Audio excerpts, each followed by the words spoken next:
Hello yours welcome to Tallarevu రుచులు. ఎలా ఉన్నారు అందరూ? చాలా రోజు గ్యాప్ తర్వాత మేము ముందుకైతే వచ్చేసాము మంచి రెసిపీ తీసుకొని.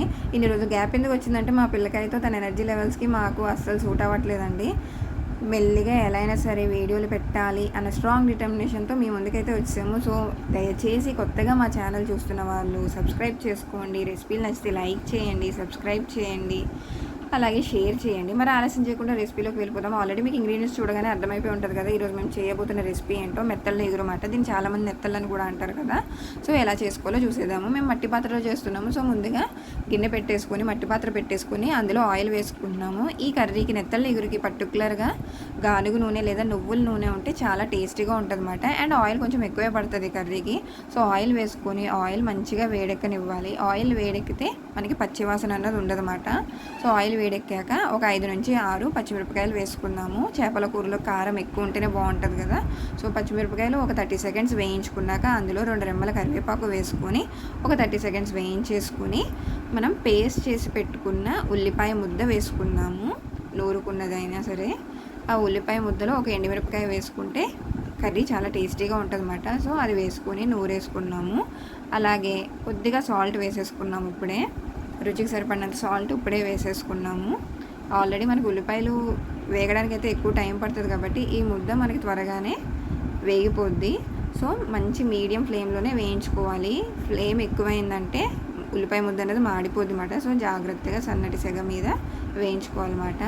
ఈ ఉల్లిపాయ ముద్ద మధ్య మధ్యలో మూత పెట్టుకొని తీసుకుంటూ వేయించుకుంటూ ఉంటే మనకి మాడకుండా మంచిగా అయిపోతుంది.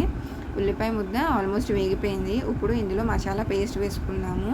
చేపల కూరకి స్పెషల్ మసాలా పేస్ట్ ఏంటంటే అల్లం, వెల్లుల్లి, ధనియాలు, జీలకర్ర, గసగసాలు, అలాగే ఒక 2 మొగ్గలు, అలాగే చిన్న దాల్చిన చెక్క వేసుకొని పేస్ట్ చేసుకుంటే ఏ చేపల కర్రీలోకైనా అదిరిపోద్ది మాట మసాలా అనేది. సో అది పచ్చివాసన పోయేంత వరకు వేయించేసుకోవాలి. ఆ మసాలా ఉల్లిపాయ పేస్ట్తో కలిపి వేయించేసుకున్నాక ఇందులో కొద్దిగా సాల్ట్, అలాగే మన రుచికి సరిపడినంత కారం వేసుకున్నాము. మేమైతే 1.5 టేబుల్ స్పూన్ కారం వరకు వేస్తున్నాము. మేము ఇక్కడ చిట్టి పచ్చిమిరపకాయలు యూస్ చేసాము. అవి చాలా కారంగా ఉంటాయి అన్నమాట. అలాగే 1 టేబుల్ స్పూన్ ధనియాల పొడి వేసుకున్నాము.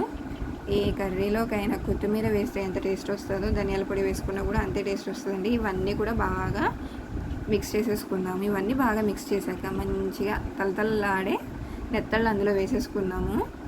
మెరిసిపోతున్నాయి చూసారు కదా. ఇవన్నీ వేసేసుకొని ఈ మసాలా పేస్ట్ అంతా కూడా నెత్తళ్ళే కట్టేటట్టు మిక్స్ చేసుకోవాలన్నమాట. మనము గరిటె పెడితే మనకి చేపలు అనేవి విరిగిపోతాయి. ఇప్పుడైతే పచ్చిగా ఉన్నాయి కాబట్టి జస్ట్ ఒక 10 సెకండ్స్కి పెట్టినా పర్లేదు, కానీ మామూలుగా అయితే క్లాత్ తీసుకొని గిన్నె పట్టుకొని చూపిస్తున్న విధంగా చేసుకోవడం బెటర్ అన్నమాట.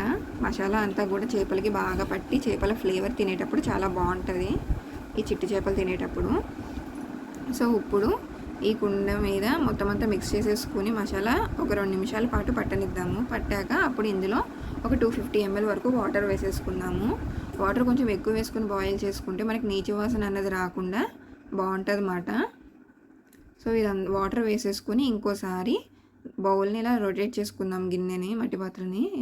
అప్పుడు water, masala and fish pieces అన్నీ కలిపి బాగా మిక్స్ అవ్వి మనకి అవన్నీ కూడా కరెక్ట్ మోతాదుల్లో ఉంటాయి. సో ఇదంతా కూడా బాగా మిక్స్ చేసుకుని ఏమన్నా హెచ్చు తగ్గులు ఉంటే వాటర్ వేసాం కాబట్టి ఇప్పుడు బాగా మిక్స్ అయ్యి మనకు తెలిసిపోతుంది. ఉప్పు తక్కువైనా కారం తక్కువైనా కూడా వేసేసుకోవచ్చు. మంచిగా మూత పెట్టేసుకుందాము. మూత పెట్టేసుకొని ఇవి అలా ఉడకనివ్వాలన్నమాట, మరగనివ్వాలి. చాలా కొంచెం టైం పడుతుంది కానీ చాలా టేస్టీగా ఉంటుంది అన్నమాట. నెత్తళ్ళు అయితే త్వరగానే ఉడికిపోతాయండి. ఈ వాటర్ ఏదైతే ఉందో ఎగురు కాబట్టి అది ఎవాపరేట్ అవ్వడం ఇంపార్టెంట్ మనకి. చూసారు కదా ఎంతో టేస్టీగా ఉండే నెత్తళ్ళ ఎగురు కూర మాత్రం ఆల్మోస్ట్ తయారైపోతుంది అన్నమాట. ఇప్పుడు ఒకసారి మూత తీసుకొని చూసుకుందాము. మనకి ఇందాకటి మీద కొంచెం దగ్గర పడి ఉంది కూర, చూసారు కదా ఆల్మోస్ట్ దగ్గర పడింది. ఎగురు కూర కాబట్టి ఇంకాస్త దగ్గరకు పడితే ఇంకా టేస్టీగా ఉంటుంది. మనకి ఇంకొక 5 మినిట్స్ ఉంచుకుంటే సరిపోతుందండి, దగ్గరకు వచ్చేస్తుంది కూర. సో కట్టేసే ముందు కొద్దిగా ఒక గుప్పెడంతా కొత్తిమీర వేసుకుంటే చాలా టేస్టీగా ఉంటుంది అన్నమాట. చూడండి ఎంత బాగుందో. దగ్గరకు వచ్చి ఒకసారి బాగా మిక్స్ చేసేసుకుందాం అడుగంటకుండా. చేపలు తిప్పడానికి ఉండదు కాబట్టి ఒకసారి ఇలా మిక్స్ చేసుకుంటే అడగంటకుండా మంచిగా ఉంటాయి. ఇంకా దగ్గర పడితే బాగుంటుంది అనిపించి మేమైతే మళ్ళీ పెట్టుకున్నాం అన్నమాట. అంతేనండి, ఎంతో టేస్టీగా ఉండే నెత్తళ్ళ ఎగురు కూర అయితే రెడీ అయిపోయింది. చూసారు కదా, పొయ్యి మీద నుంచి తీసాక కూడా మాకు బబుల్స్ అలా వస్తున్నాయన్నమాట. టేస్టీ టేస్టీ యమ్మీ యమ్మీ నెత్తళ్ళ ఎగురు కూర అయితే రెడీ అయిపోయింది. వేడి వేడి అన్నంలోకి సర్వ్ చేసేసుకుంటే చాలా బాగుంటుందండి. ఈ నెత్తళ్ళ ఎగురు చాలా మంచిది హెల్త్కి. బ్లడ్ లేని వాళ్ళైతే కంపల్సరీ చేసుకోవచ్చు. అలాగే బ్రెస్ట్ ఫీడింగ్ మామ్స్, దీనివల్ల బ్రెస్ట్ మిల్క్ అన్నది ఇంప్రూవ్ అవుతుంది అన్నమాట. మా రెసిపీ నచ్చితే లైక్ చేసి సబ్స్క్రైబ్ చేసేయండి. తిరిగి మళ్ళీ ఇంకో రెసిపీతో కలుసుకుందాము.